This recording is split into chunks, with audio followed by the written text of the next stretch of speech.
ഒരു electric hammer drill machine ഉപയോഗിക്കുന്നതിനുള്ള ഈ ഘട്ടം ഘട്ടമായുള്ള ഗൈഡിലേക്ക് സ്വാഗതം. ഇലക്ട്രിക് ഹാമർ ഡ്രിൽ ഉപയോഗിക്കുന്നതിന്റെ പ്രയോജനങ്ങൾ. ഒരു ഇലക്ട്രിക് ഹാമർ ഡ്രിൽ കഠിനമായ വസ്തുക്കളിലേക്ക് തുളയ്ക്കുന്നതിന് കൊത്തുപണിയിൽ സാധാരണയായി ഉപയോഗിക്കുന്ന ശക്തവും ബഹുമുഖവുമായ ഉപകരണമാണ് കോൺക്രീറ്റ്, ഇഷ്ടിക, കല്ല്, മോർട്ടാർ.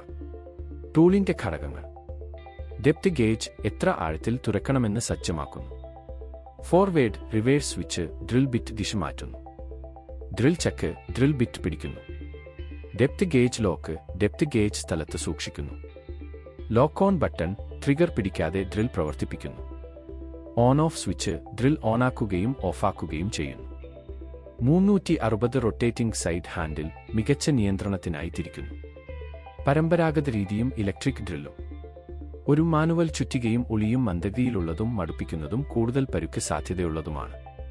ഒരു ഇലക്ട്രിക് ഹാമർ ഡ്രിൽ വേഗതയേറിയതും കൃത്യവും കുറഞ്ഞ പ്രയത്നത്തിൽ വിവിധ മെറ്റീരിയലുകൾ സുരക്ഷിതമായി കൈകാര്യം ചെയ്യാൻ എളുപ്പവുമാണ്. പാലിക്കേണ്ട സുരക്ഷാ മുൻകരുതലുകൾ. നിങ്ങളുടെ കണ്ണുകളെ സംരക്ഷിക്കുന്നതിനുള്ള സുരക്ഷാ കണ്ണടകൾ. വലിയ ശബ്ദത്തിൽ നിന്ന് നിങ്ങളുടെ ചെവികളെ സംരക്ഷിക്കാൻ ചെവി സംരക്ഷണം. ഡസ്റ്റ് മാസ്ക്, നിങ്ങളുടെ ശ്വാസകോശത്തിൽ നിന്ന് പൊടി പുറത്തുവരാൻ സൂക്ഷിക്കുക. നിങ്ങളുടെ കൈകൾ സംരക്ഷിക്കാൻ കയ്യുറകൾ. ടൂൾ എങ്ങനെ ഉപയോഗിക്കാം. നിങ്ങൾ കോൺക്രീറ്റിനായി എളുപ്പമുള്ള കൊത്തുപണി ബിറ്റ് തുറക്കുന്ന മെറ്റീരിയലിന് അനുയോജ്യമായ ഒരു ബിറ്റ് തിരഞ്ഞെടുക്കുക. നിങ്ങളുടെ ഡ്രില്ലും ബിറ്റും നല്ല നിലയിലാണെന്ന് ഉറപ്പാക്കുക. ഡ്രിൽ ചക്കിലേക്ക് ശരിയായ ബിറ്റ് തിരുകുക, അത് സുരക്ഷിതമായി മുറുക്കുക. ആവശ്യാനുസരണം വേഗത ക്രമീകരണങ്ങൾ ക്രമീകരിക്കുന്നതിന് മുമ്പ് കോൺക്രീറ്റിനായി ചുറ്റിക മോഡ് ഉപയോഗിക്കരുത്. ഒരു പെൻസിൽ, ഒരു മാർക്കർ എന്നിവ ഉപയോഗിച്ച് ഡ്രില്ലിംഗ് പോയിന്റ് സൂചിപ്പിക്കുക.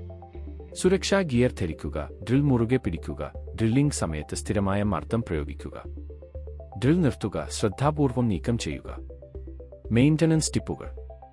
ഓരോ ഉപയോഗത്തിനും ശേഷം വൃത്തിയാക്കുക. കേടായ ഡ്രിൽ ബിറ്റുകളും കേടായ പവർ കോഡുകളും പരിശോധിക്കുക, മാറ്റിസ്ഥാപിക്കുക. ചലിക്കുന്ന ഭാഗങ്ങൾ ലൂബ്രിക്കേറ്റ് ചെയ്യുക. ഇത് വൃത്തിയായി സൂക്ഷിക്കുക, ഉണക്കുക. നന്ദി.